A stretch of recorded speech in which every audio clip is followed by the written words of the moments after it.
নমস্কার, আমি শেখর আর আপনারা দেখছেন এনপিএস নিউজ বাংলা, সময়ের সাথে আপনার পাশে।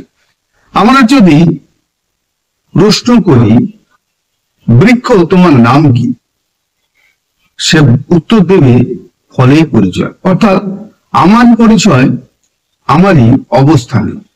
সেই রকমই রাজনৈতিক নেতা হলেও মানুষের মনে আজও এখনো পর্যন্ত উজ্জ্বল নক্ষত্র হয়ে আছে এই সাঁকরাইলের বুকে মোহাম্মদ সিদ্দিকী, যাকে দেখার জন্য, যাকে পাবার জন্য, যার জন্য আজও মানুষ আকুল হয়ে বসে আছে। সম্প্রতি হাওড়ার ডোমজুড়ের বইমেলায় সেই রকমই একটি নিদর্শন পাওয়া গেল মোহাম্মদ সিদ্দিকীর অবস্থানে। তাকে নিয়ে কিভাবে সম্প্রচারণ হলো, কিভাবে মানুষ তাকে নিল, তিনি কিভাবে সব জায়গায় ঘুরে দেখলেন, তারই একটি প্রতিবেদন দেখুন আমাদের এনপিএস নিউজ বাংলার পর্দায়। দেখুন।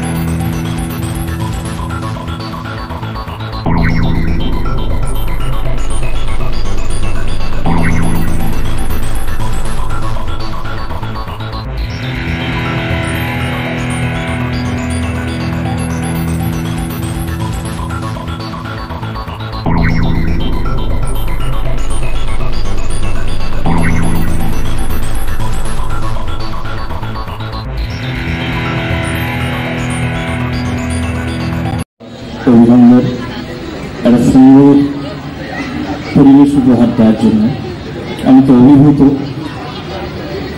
কেমন সব যেন সামাজিক অনুষ্ঠানে আমাদের যা প্র্যাকটিস, আমাদের যা অভিজ্ঞতা, সব কিছুকে ফেল করে একটা সুন্দর পরিবেশ দান করেছে দুর্যোগ মেলা। দেখতে দেখতে 18টা বসন্ত পার হয়ে 19তম, এটা একটা অভিনব ব্যাপার ঐতিহ্যের দিক থেকে। আয়োজক মন্ডলী আমাকে গুণীজন হিসাবে কেন নির্বাচিত করেছে আমি জানি না।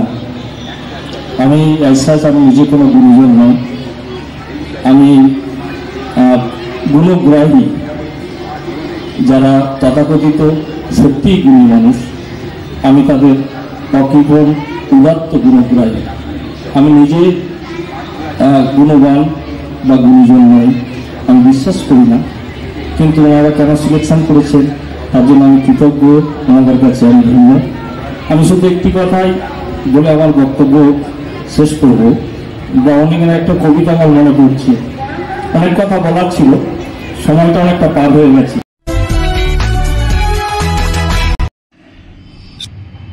না, সম্বর্ধনা তো সবারই ভালো লাগে।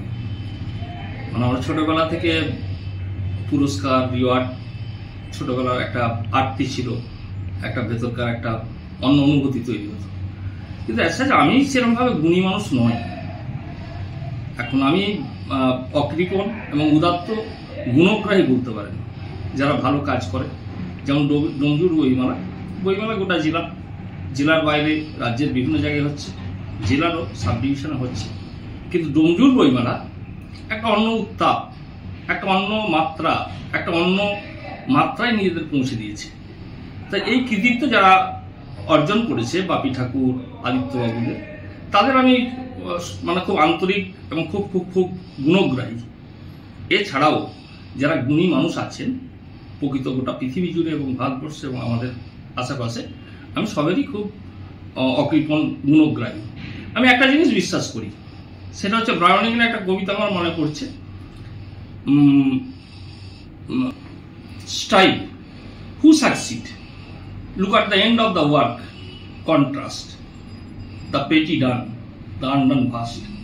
আমরা সবাই চেষ্টা করি ভালো হওয়ার, সবাই চেষ্টা করি আমাদের কৃতিত্ব অর্জন করার, কিন্তু দিনের শেষে যখন আমরা কাজ শেষের পর যখন আমরা দেখি look at the end of the work, the পেটি ডান, খুব সংক্ষিপ্ত মানুষ সাকসেস হয়েছে, দ্য আনডন ভাস্ট, ঠিক আছে, অনেক মানুষ অকৃতকার্য হয়েছে।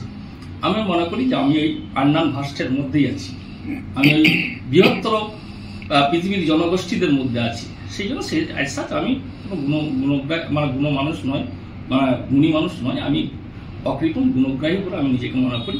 এবং যারা ভালো মানুষ তাদের চিরকাল আমি তারিফ করেছি, তাদের ধন্যবাদ জানিয়েছি, আন্তরিকভাবে আমার হৃদয়ের কাছে প্রার্থনা করেছি ভগবান তাদের বৃহত্তর জায়গায় নিয়ে যাক, আরও বড় জায়গায় নিয়ে যাক, জনকল্যাণে মানব কল্যাণে একটা বড় জায়গা তৈরি হোক। ভালো মানুষ না, আমি ব্যতিক্রম না, আমি মানুষেরই মধ্যে আছি, আমি তাদেরই লোক, আমি সাধারণ মানুষেরই লোক, আমি এটা মনে করি। আমি কোনো ব্যতিক্রম, কোনো অন্য বিকল্প কিছু নয়, আমি সাধারণ মানুষের সঙ্গে মিলেমিশে থাকি, মিলেমিশে আছি, এর মধ্যেই আমার পথ চলার আনন্দ। এই আনন্দ নিয়ে যেন চিরকাল থাকতে পারি, এটাই ভগবানের কাছে প্রার্থনা। মানুষের বিচার্য বিষয়, মানুষ আমাকে গ্রহণ করছে, মানুষ আমাকে তাদের আন্তরিকভাবে গ্রহণ করছে বলেই আমি তাদের কাছে পৌঁছাতে পারছি। আমি আমার যা কাজ অ্যাজ এ মানুষ, অ্যাজ এ সাধারণ মানুষ হিসেবে, অ্যাজ এ সোশ্যাল ওয়ার্কার হিসেবে যতটুকু করা, সেটা খুব আন্তরিকভাবে করার চেষ্টা করি। মানুষ সেটা গ্রহণ করলে, মানুষ তাদের অভিব্যক্তি হয়তো প্রকাশ করে, সেটা আপনাদের চোখে হয়তো ধরা পড়ে যে মানুষ আমার সঙ্গে আছে, আমি মানুষের সঙ্গে আছি, এটা বলতে পারি। আমার দায়িত্ববোধ যেন বাড়ছে বলে মনে হয় সবসময়। কোনো কিছু যদি দায়িত্ব আমি পাই বা কোনো কিছু আমার উপর ন্যস্ত করা হয়, তখন আমার মনে হয় যে দায়িত্ববোধ আমার আরেকটু বেড়ে গেল, আরেকটু মানুষের জন্য কর্তব্য, আরেকটু মানুষের জন্য কিছু করা, আরেকটু ঝাঁপিয়ে পড়া, এই দায়িত্ববোধ যেন আমাদের বেড়ে যায়।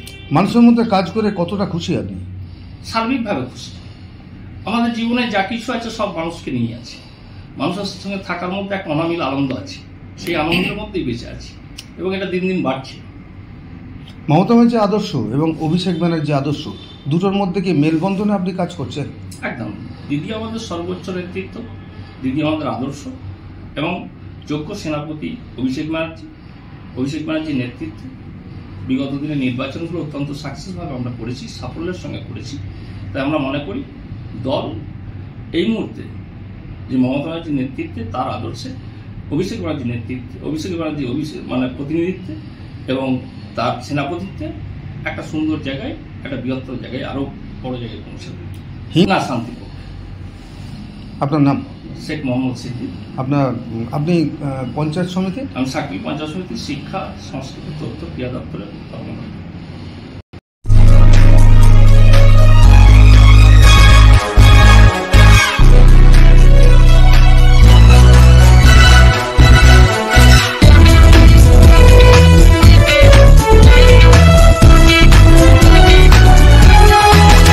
আপনারা দেখছেন এনপিএস নিউজ, সবার সাথে সবার মাঝে।